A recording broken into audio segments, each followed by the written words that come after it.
You're listening to Women's Media Center Live with Robin Morgan.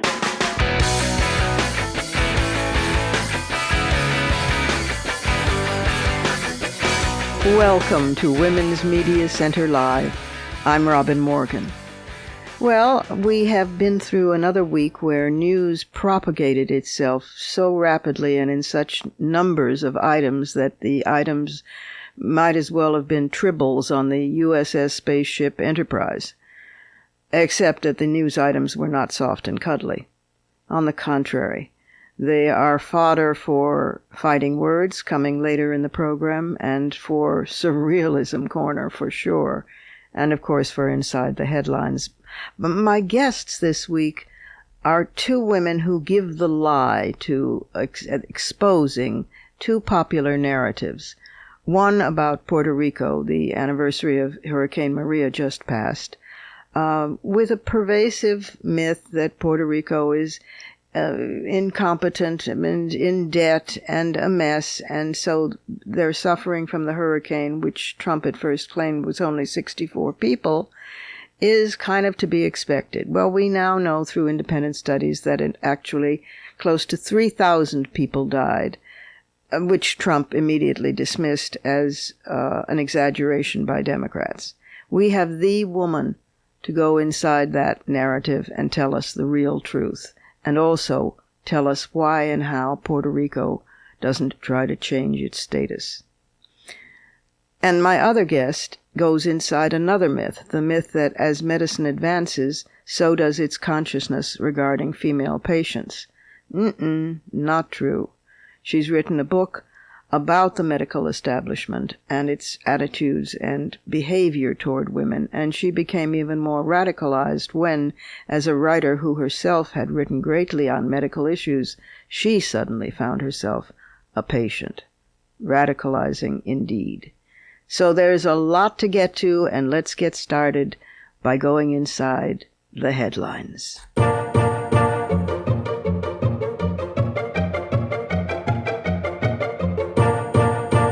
Of all the national news, the Kavanaugh appointment to the Supreme Court stands forward as one of the most volatile, but I'll deal with that in fighting words at the end of the program.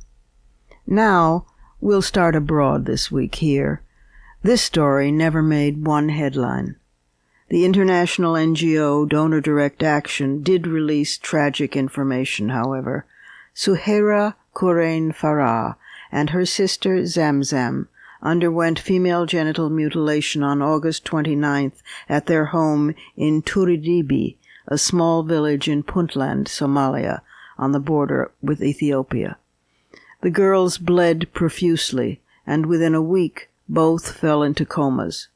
They were then brought to a hospital in nearby Goldogob, and Zamzam's condition improved, but Suhaira was diagnosed with tetanus, and she died on September 17th.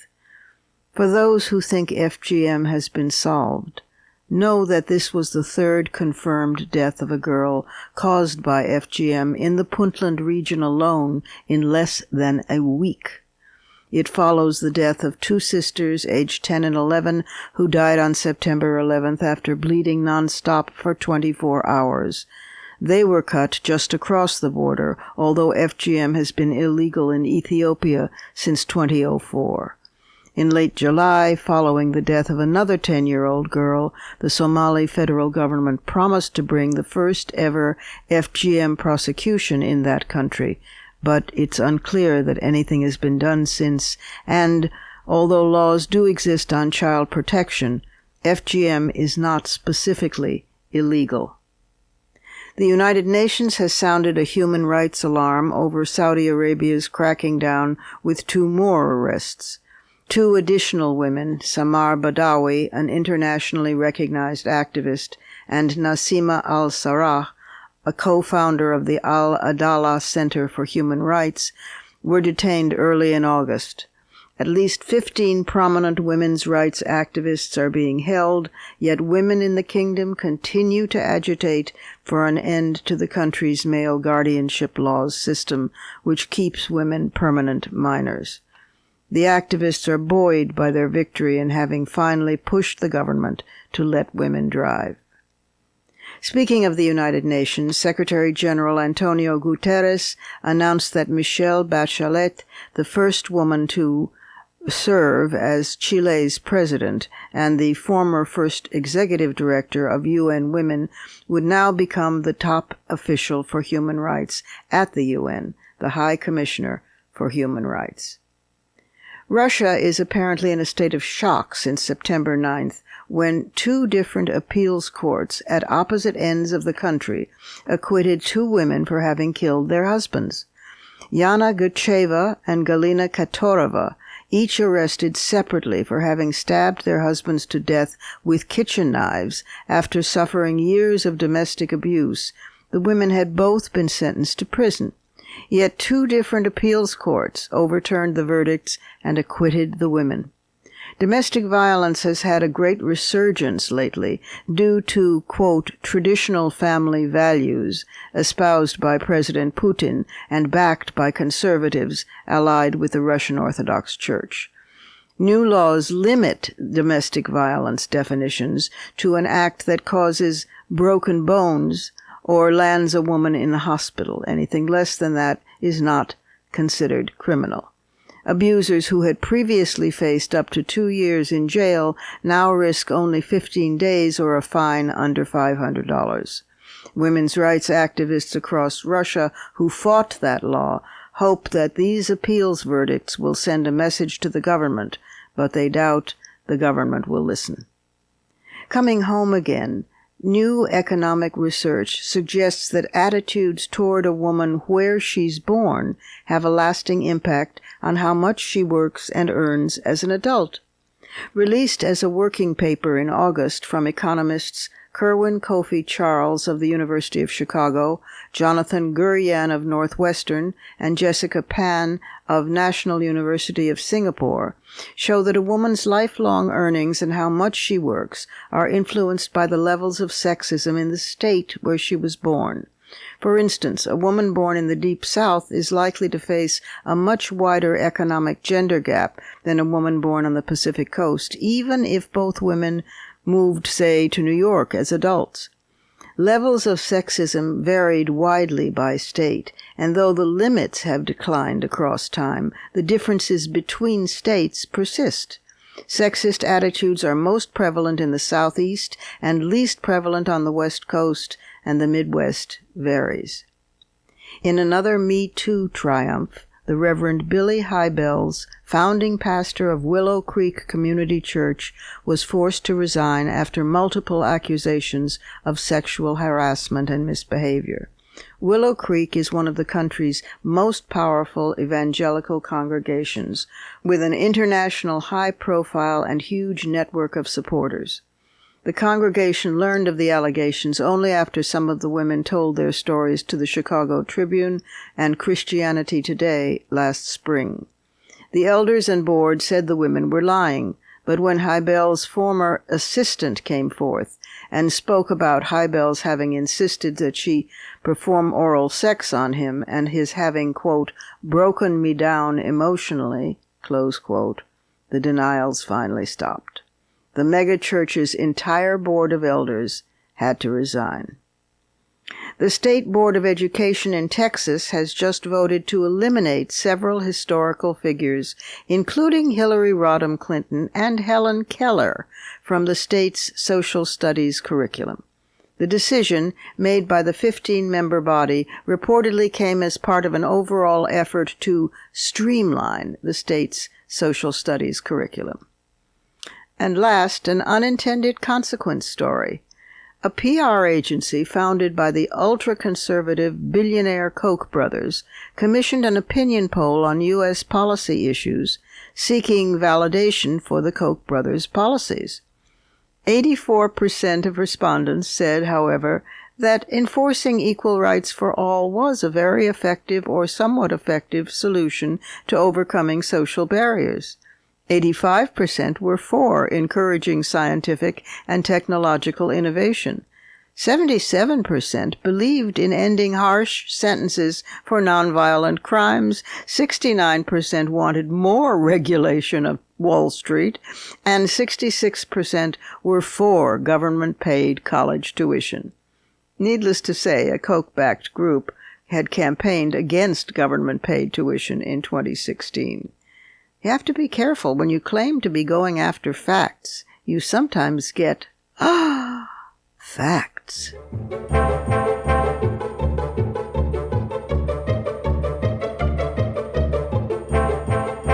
We have to take a short break now, but we have lots more coming up. There's the Surrealism Corner and Fighting Words, and an author who has been investigating why medicine, with all the new advances, still underserves women so badly. And coming right up in the very next segment, we speak with Erica Gonzalez, who can take us inside another reality, the reality of Puerto Rico in the wake of Hurricane Maria, and why, after all this mistreatment for decades, it doesn't opt for statehood or even independence. So stick with us. We'll be right back.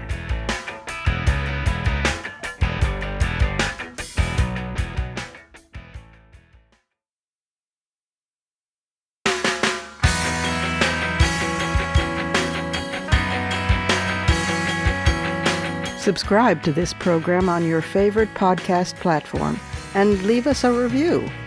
Follow us on Twitter at WMC Live, like our Facebook page at facebook.com/WMC Live, and visit us at WMCLive.com for more information about our show and our guests. You're listening to Women's Media Center Live with Robin Morgan.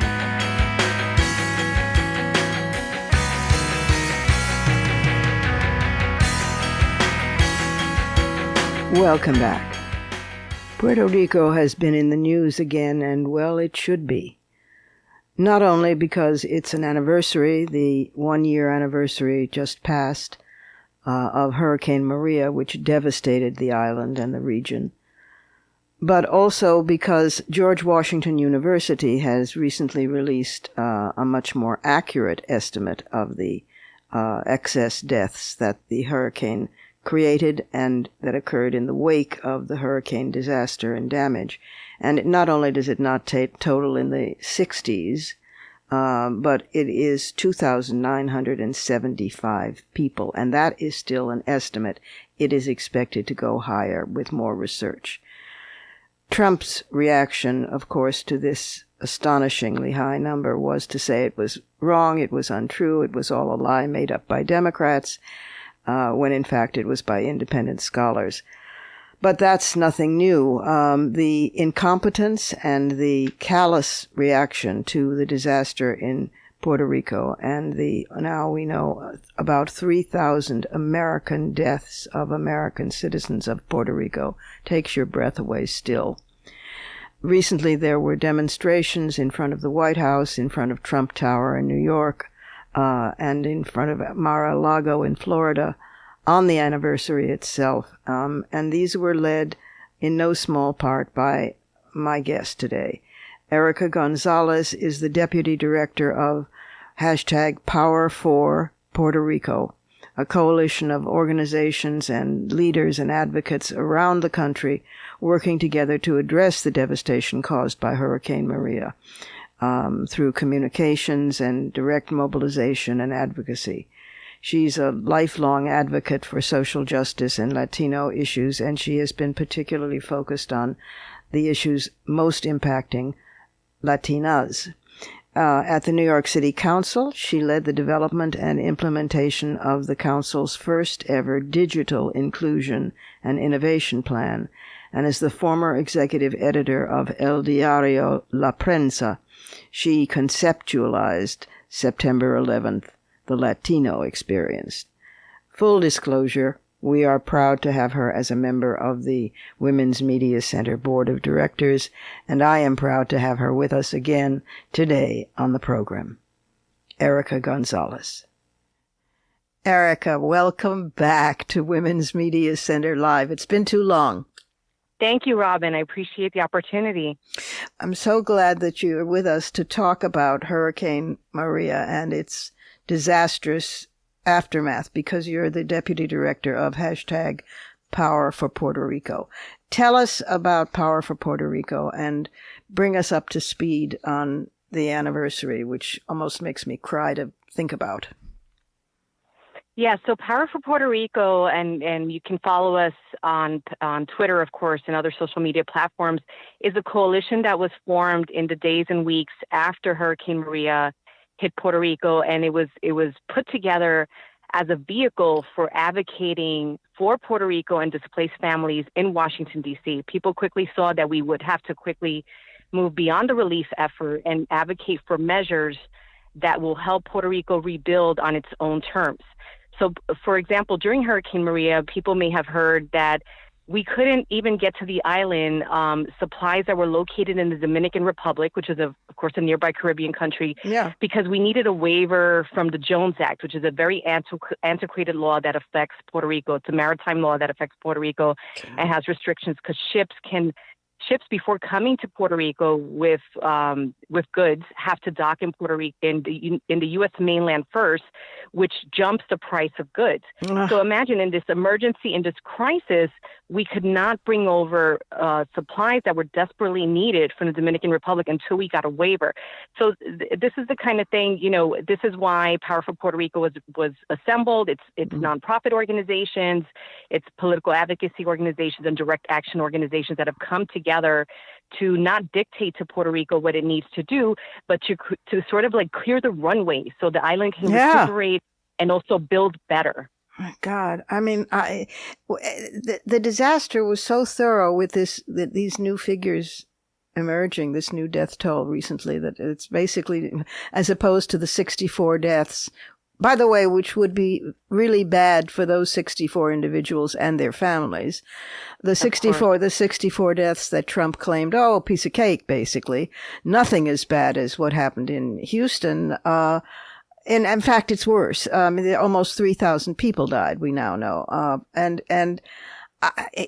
It's so staggering to me. You can hear the stutter in my voice that Puerto Rico has not only been not able to rebuild, it still is digging out.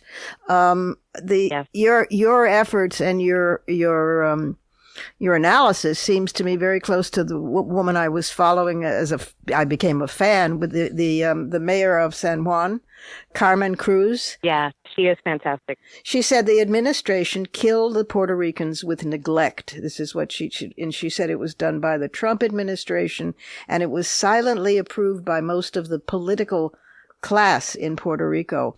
On paper, he's a Democrat, but, a lot of the moves that are pulled by the governor and his administration just resonate with Republicans. So, for example, we have a fiscal control board that was imposed on Puerto Rico after the debt crisis.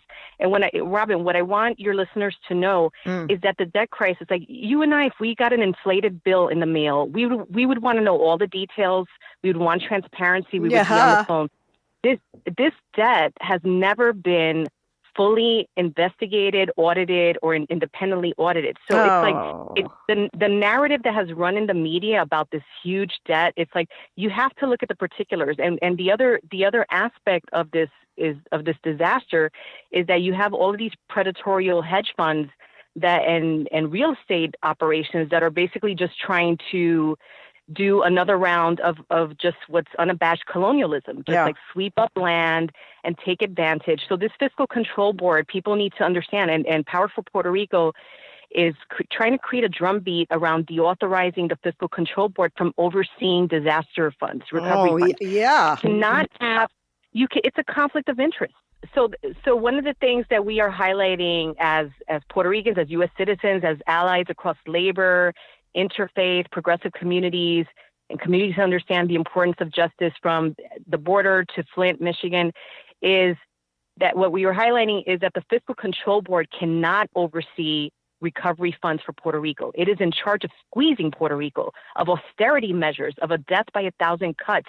It cannot be in charge of making sure that recovery funds are issued in an equitable way, in a way that's designed to strengthen Puerto Rico, because what they're looking out for primarily is Wall Street. Mm-hmm. Oh, of course. And this was the focus of the demonstrations that took place at transparency and accountability, making sure. Now, Robin, you pointed out that so many lives were lost, and there was as reported in the media, there's been so much incompetency reported, trailers left unopened, disparity. There were only a handful of tarps in Puerto Rico at the outset of Hurricane Maria.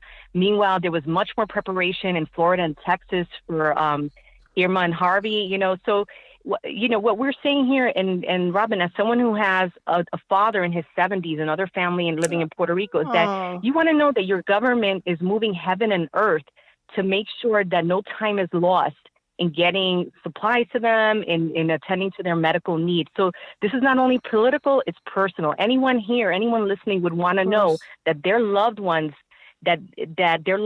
are not put in further danger. Of course. In further danger because of incompetency. Of course. I mean, one of the things that made my brain explode was that I read that the Trump administration, in fact, it was the Mayor Cruz who said this, the Trump administration led us to believe that they were helping when they weren't up to par. That's part of the incompetence.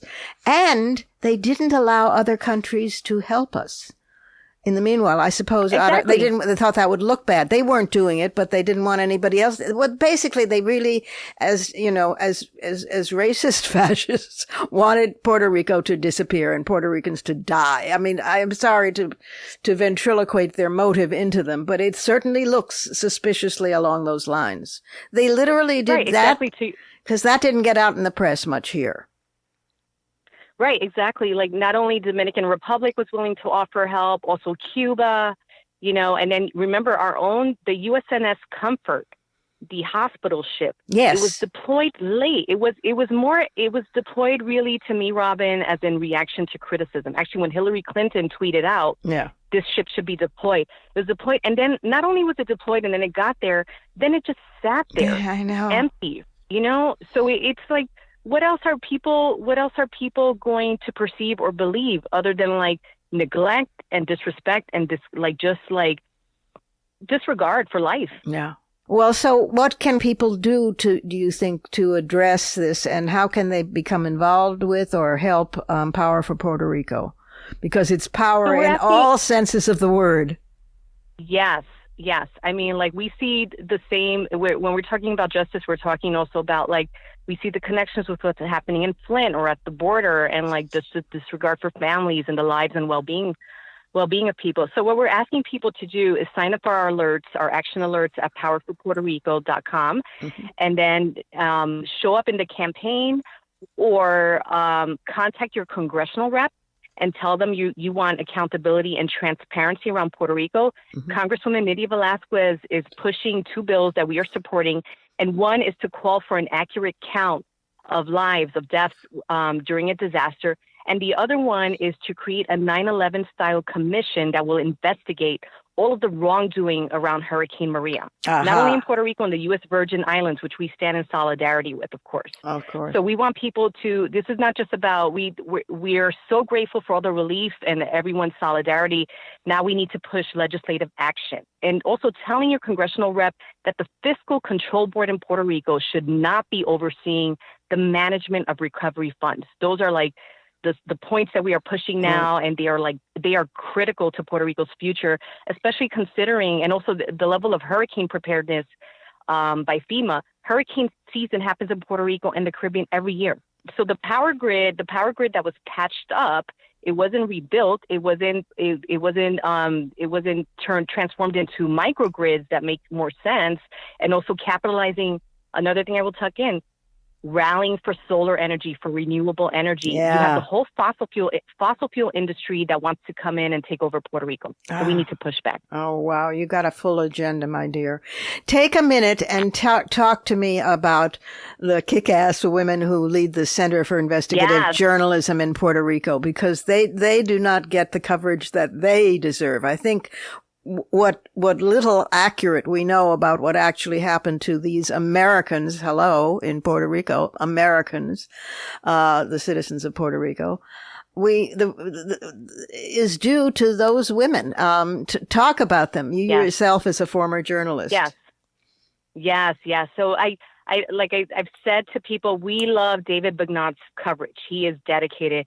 And I want to acknowledge that in terms of the death count, the undercount, and transparency, the Center for Investigative Journalism in Puerto Rico, which has a team that is amazing, that is digging into the muck, and mostly women. They've had their ear to the ground for some time now. They are pushing out content in both English and Spanish. I urge you to visit them online. You can also follow them on Twitter. But they were sounding the alarm early on. And then even within U.S. Mainland states-based media, you have folks like Andrea Ramirez from Refinery 29, and Sandra Guzman and Nicole Acevedo from NBC, Leila Santiago from CNN, Dania Cotto from AP, and all these Puerto Rican women who are amazing, not only because they're journalists, but because they understand the nuances. There's a colonial context for the reason why Puerto Rico is treated the way it's treated, aside from like a racist legacy. Because remember, at the time that Puerto Rico was invaded and brought into as a U.S. territory, the same people who decided Plessy versus Ferguson were nearly the same set of justices that decided the framework for Puerto Rico. So what do you know? Yes. And this is at the time that the U.S. was trying to stretch its imperial wings. Yeah. So people need to understand that there's been this characterization of Puerto Rico as sort of like an appendage, or like that we're not doing right best. And Puerto Rico, the island, is constantly set up for failure.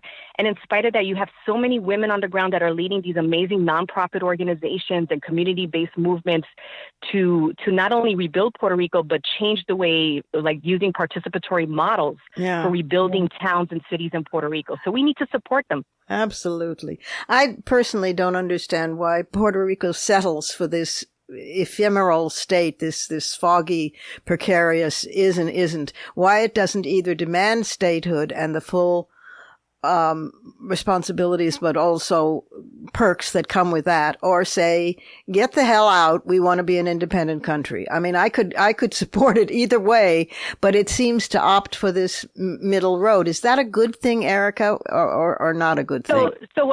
So what's supposed to happen, I see where people are coming from with like sort of a parity approach, but what's supposed to happen when you have a colony, according to international law, is you have to have an authentic democratic decolonization process, a self-determination process. So that means the referendums that have been conducted in Puerto Rico have severe limitations, because at the end of the day, Congress still gets to decide what happens. So what you have to have is what's happened when you've had European or other countries that have had colonies. Is you've had people go, as with Portugal and East Timor, you've had people go through a decolonization process, a self-determination process. So it's like it doesn't presume an outcome. What it says is that there have to be certain things that are set up in place to assure that people are not pressured, that there's not political repression, has been in the history in Puerto Rico that people don't know, right, and et cetera. So there's a clear runway, a democratic runway where people are fully informed of their options and able to choose in a way that's not governed. You can't have the fox guarding the hen house. You can't have, you have the fox or the wolf. And who has stopped that process from happening? The U.S. I kind of knew where you were going with that. I kind of suspected on my heart, It's the truth. I know, you make it all understandable to a plain old civilian like me, and I'm so grateful. All right, we're going to keep an eye out for Power for Puerto Rico, and people know where to contact you. And thank you for everything you're doing and for being with us so early in our new season at Women's Media Center Live. Thank you, Robin, for the vehicle that you've created and all the work that you've done. Thank you. Time for another quick break, but coming right up is the Surrealism Corner and an interview with a woman who was herself an expert on writing about women's health and who suddenly found herself in her late 20s, a patient in the medical industry. Listening to this next segment could possibly save your life. Be back in a moment.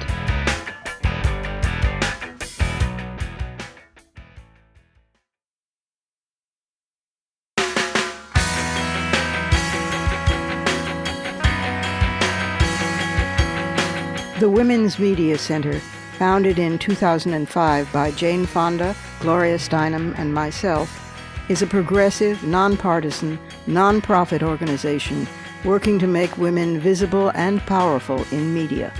You can learn more about the WMC at womensmediacenter.com.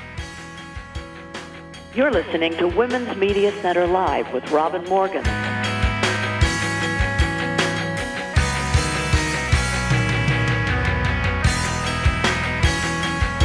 Welcome back, and run, do not walk, with me to the Surrealism Corner.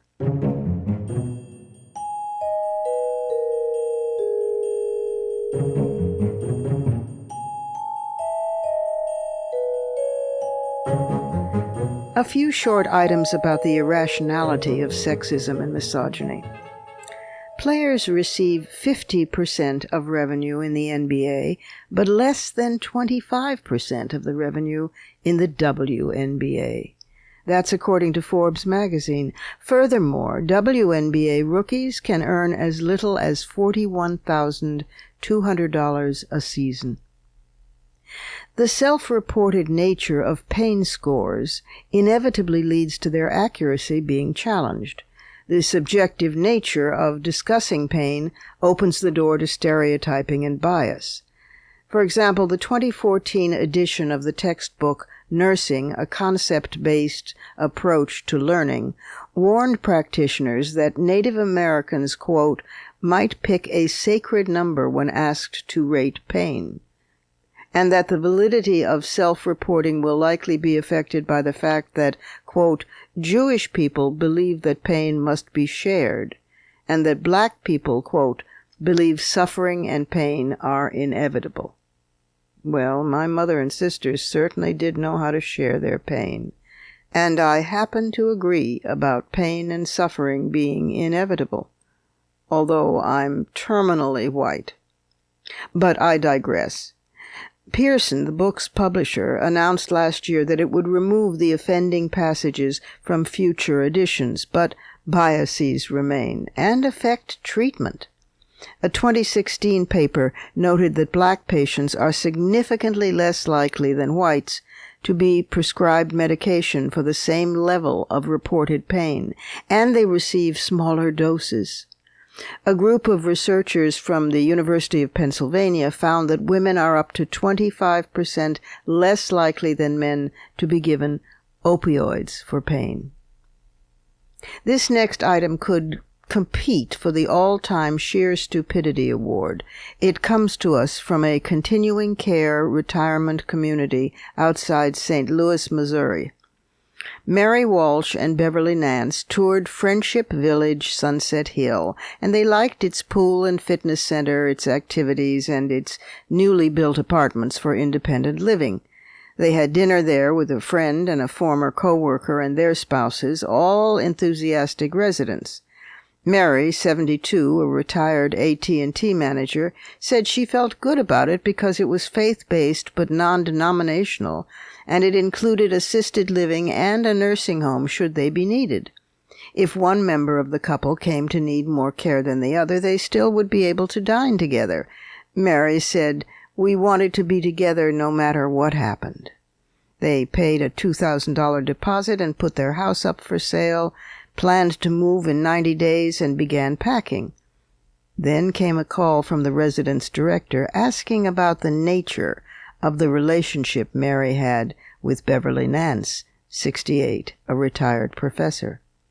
They'd been partners for nearly 40 years and had a harborside wedding in Provincetown, Mass, well before the Supreme Court legalized same-sex marriages nationally.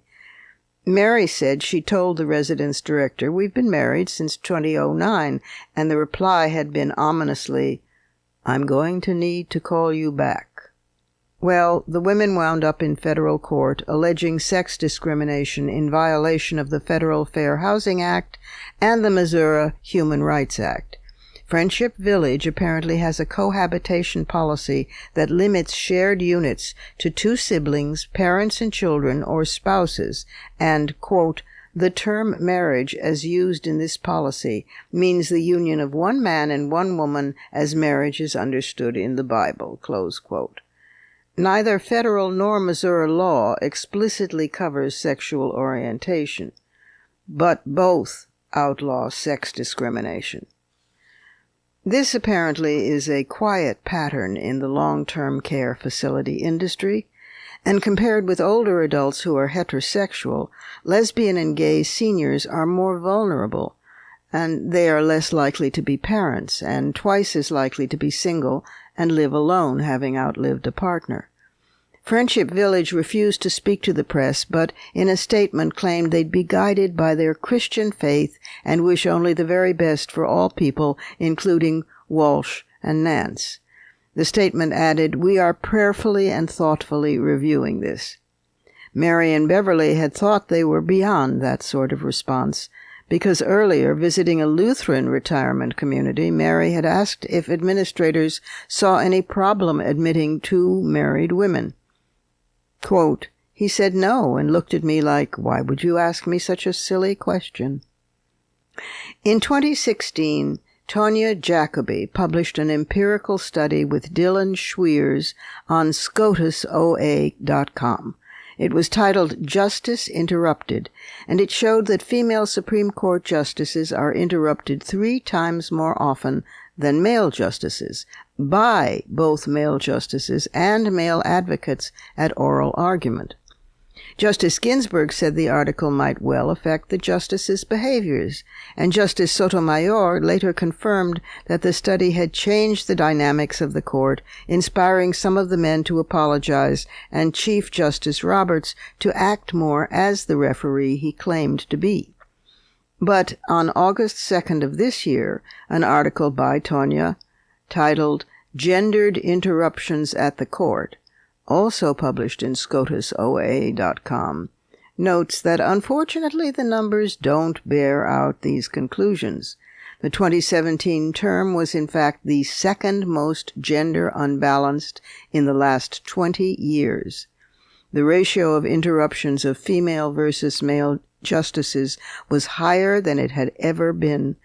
A recent updating study did acknowledge that Roberts has in fact increased his refereeing activities over time, but as for interruptions of female justices declining, the numbers are just as bad, if not worse. It would seem that Justices Ginsburg and Sotomayor had a case of wishful hearing, affecting, alas, their judgment.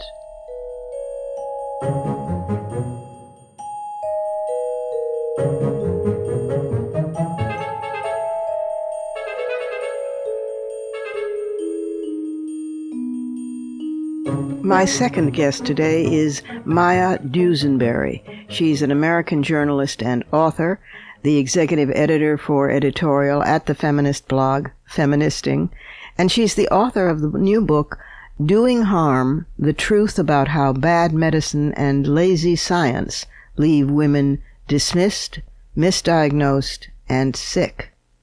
She began her career working as a communications assistant at NARAL Pro-Choice New York and the National Institute for Reproductive Health, and she has reported on issues such as abortion stigma, rape culture, and masculinity for major magazines.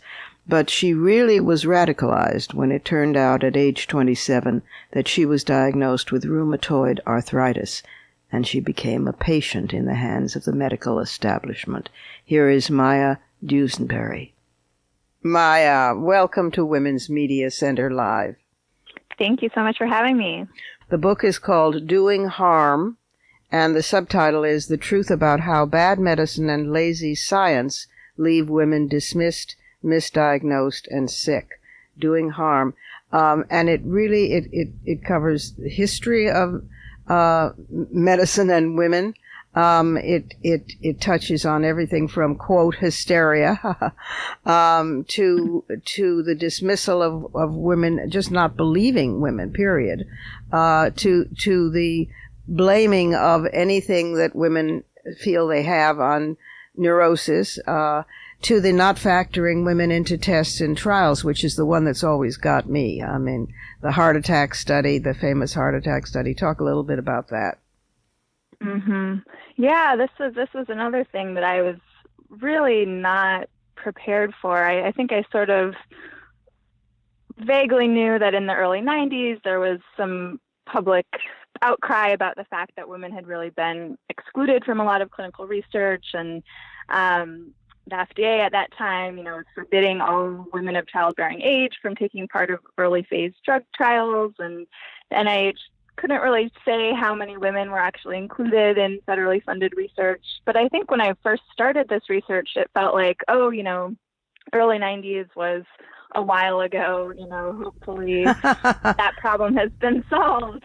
And so one of the things I realized was just that even though a lot of changes were spurred in the early 90s, there still hasn't been this total, complete culture shift within the research community to really always including women, always analyzing results by gender or sex to see if there are actually differences.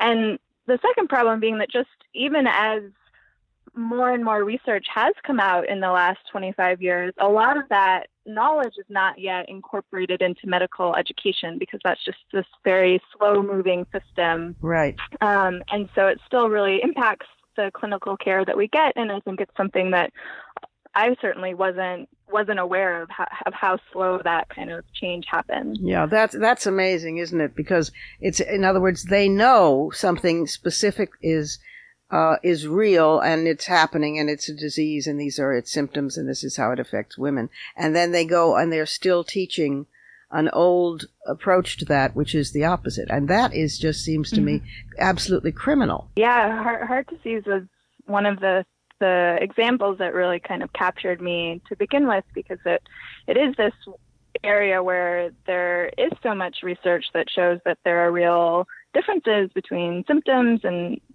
disease presentation, and those are known, and yet you still have women who go to the ER and are sent home with, antidepressants and go through, even all of this testing that has been geared towards recognizing this male model of the disease, and it's only in the last 25 years that we've recognized that there's a whole sort of female pattern of the disease that still goes really underdiagnosed and unrecognized. Yeah, my favorite subtitle of a chapter in the whole book is "A Double Bind: Either you're hysterical or nothing's wrong," which is absolutely true. I mean, you're over the top or you're imagining it, and the invisibilification of women medically is killing us. I mean, we're about to lose our bodies ourselves after 50 years, and we all are pausing to honor it. But that was a grassroots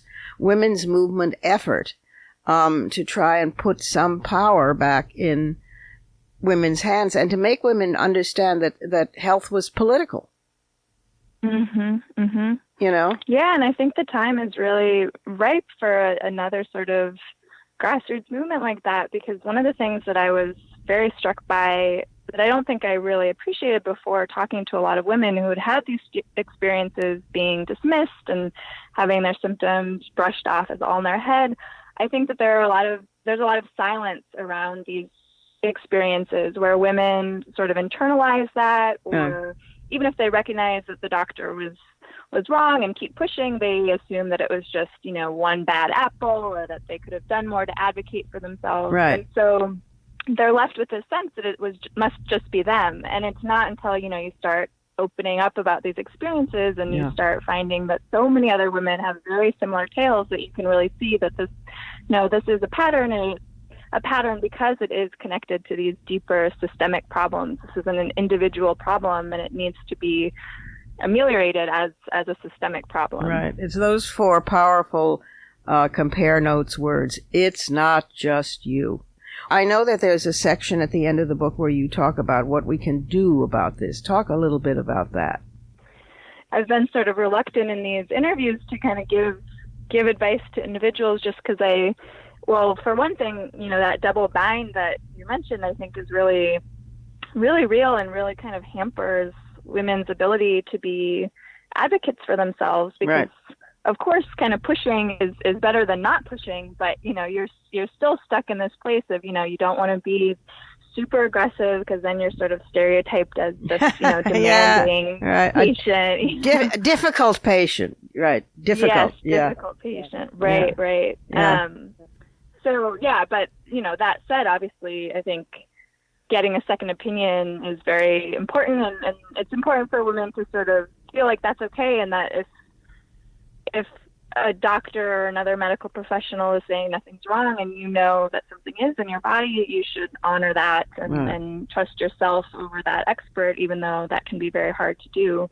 But I do think that to really solve the problem for all women, including women who don't have as much privilege or the financial resources to keep going to doctor after doctor. Exactly. We really need really systemic changes to medical education, to the training that doctors are getting on implicit bias and their diagnostic errors, and incorporating all of this new knowledge that is out there that is yet to be sort of integrated fully into medical education. Yeah, I'm very heartened, I presume you are too, at the emergence of gender-specific medicine more and more. I mean, it's still not taught in most medical schools. It still is resisted by some people, but it more and more is becoming a thing. And as I understand it, the National Institutes for Health have now mandated that their research and research that they fund has to be both gender inclusive, both sex inclusive, down to the cellular level. It is encouraging, yeah, and that was only in the last few years actually that they extended that to the preclinical research, right?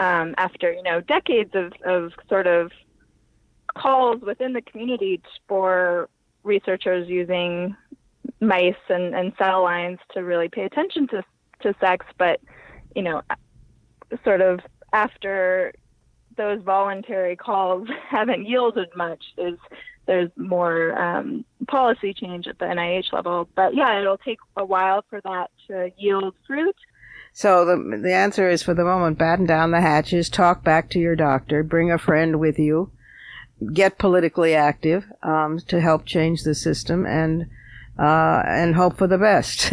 but start, listeners, by reading the book, because it really is yet another great leap forward in women's health literature and women's health activism. It's called Doing Harm: The Truth About How Bad Medicine and Lazy Science Leave Women Dismissed, Misdiagnosed, and Sick.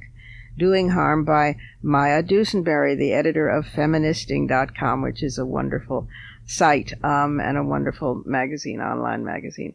Thank you for being with us, Maya, and thanks for the book. Oh, thank you so much for having me. It was wonderful to talk to you. It's time for one last break here at Women's Media Center Live, and then I will be back, for sure, with some fighting words.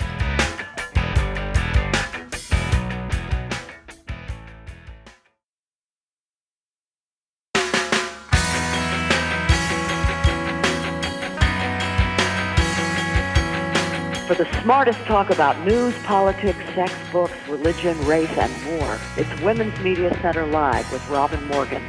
Audacious, witty, provocative, informative, and fun. It's Women's Media Center Live with Robin Morgan. Talk radio with a brain. And we're back again with some fighting words.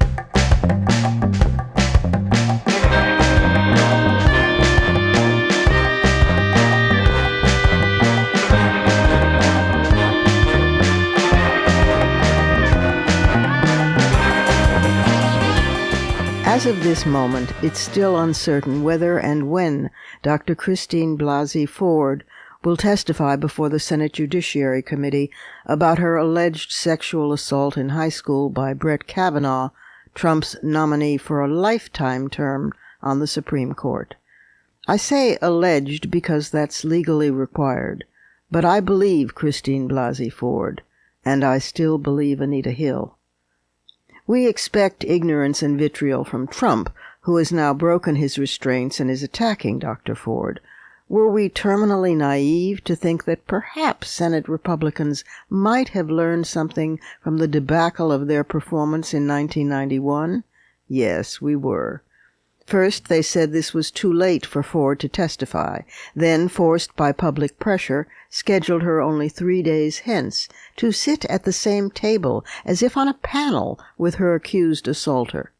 They rejected regular order and precedent, which should include FBI investigation of the charges, and they refused to admit witnesses corroborating Ford, including her high school classmates, her therapist, her husband, and including Mark Judge, drinking buddy of Kavanaugh, who was actually present during the attack. Judge authored a book about how he spent his adolescence in an alcoholic daze, and his high school yearbook page references Alcoholics Unanimous, parentheses, founder, and includes the quote, "Women should be struck regularly, like gongs." The committee's position, rejecting witnesses and evidence, forcing the survivor to sit next to the perpetrator who traumatized her when she was 15, and traducing her reputation as a distinguished academic and author of 50 books, is both execrable and ludicrous. Dr. Ford has demonstrated the same courage of millions of women who have come forward to break silence about sexual crimes perpetrated against them, whether yesterday, 27 years ago, or 50 years ago. Ford has done this knowing the price, which is already being exacted, attacks on her character, death threats to her and her family, being forced to go into hiding, and more. You know, if you're lying, you would hardly urge that the FBI thoroughly investigate your story, since it's a felony to lie to the FBI. Kavanaugh and the Trumpers refused to involve the FBI. What does that tell us? Committee member Orrin Hatch glares fanatically and announces, "I don't know the woman, but she's mixed up." He's following in his own footsteps from the 1991 Clarence Thomas hearings, when he impugned Anita Hill's sanity, asking her whether her testimony wasn't really a figment of her imagination based on the book The Exorcist. The entire Republican Party has lined up to lick their master's boots on this, including so-called moderates Bob Corker and Jeff Flake, and so-called reasonable Lindsey Graham, and so-called champion of women's rights Susan Collins of Maine. They might loathe Trump and hate Mitch McConnell, but when those two whistle, they come running. And while we're at it, Democrat Joe Biden, who chaired the Hill-Thomas hearings, now criticizes the Kavanaugh travesty, but still fails to take responsibility for what happened in 1991. He says, "I wish I could have done more to prevent their questions the way they asked them." Really? Well, what he could have done as chair is call the two women he knew were waiting at a nearby hotel to testify as corroborating witnesses to Thomas's unlawful behavior. But Biden didn't. And please spare me the friends of Kavanaugh who announce he never did this to them and he's actually a lovely person. Poor Camille Cosby says the same thing about Bill. Not the man I know. Well, of course not. Have these people never heard of a book titled Dr. Jekyll and Mr. Hyde? Ironically, whatever happens, the cognitively impaired GOP members of the committee lose. Without the FBI investigation, normal in these circumstances, they appear like the bullies they are, trying to ram through Kavanaugh without due process. But if they accede to Ford's perfectly reasonable request, they'll have to face whatever the FBI discovers. And with each passing moment, more women will likely come forward, since such behavior in men is rarely singular. If, when Dr. Ford testifies, the nation will watch a dignified psychology professor who is also an expert statistician dealing with facts, facing a committee with a Republican majority comprised entirely of pompous white males, livid at having their sense of entitlement challenged and desperately defending their institutionally sclerotic political party. Terrified of just such an optic, they want to bring in an outside inquisitor to interrogate Ford, a woman, of course, but Ford's lawyers insist on the senators doing their own job. The country's already furious about this, with Kavanaugh's disapproval ratings rising. Women are massing in front of the Senate. Demonstrations are planned for around the country to trivialize and insult a sexual assault survivor in the Me Too era makes me wonder if the GOP has a suicide wish. They may well lose the House of Representatives majority in the midterms. They will lose the Senate as well if they continue abusing Dr. Ford. Meanwhile, if you haven't already, deluge your senators, especially Collins of Maine and Lisa Murkowski of Alaska, with emails, tweets, and calls, and send loving thoughts and raised fists of support to Dr. Ford, another accidental activist who finds herself changing history because she found her own voice. As for the men, the Louis C.K.'s and Charlie Roses, who assume they have a right now to return to prominence after a few months of enforced vacation, Senator Mazie Hirono, Democrat of Hawaii, said it best. Hirono, who's battling stage 4 kidney cancer, yet she shows up to represent her constituents and act like a senator every single day, she said, "Who is perpetuating these kinds of actions? It's the men in this country. I want to say to the men in this country, just shut up and step up. Do the right thing for a change."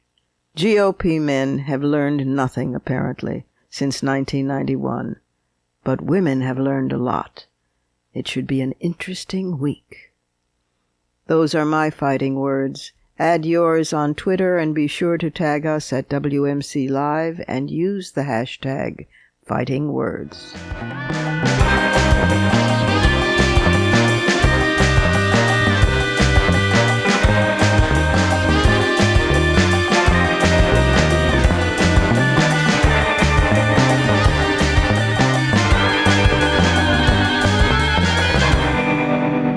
And that's our show for today. You can follow me on Twitter at @TheRobinMorgan and on Facebook at facebook.com/TheRobinMorgan. Check out my blog at robinmorgan.net and find my latest book, Dark Matter, wherever books are sold. Opinions expressed on this program do not necessarily represent the Women's Media Center. Here's the family for our show. Executive producer as well as founding and sustaining sponsor, Regina K. Scully. WMC president and co-executive producer of this program, Julie Burton. I'm Robin Morgan, your producer and host. Thank you for being with us. Join us again next time on Women's Media Center Live.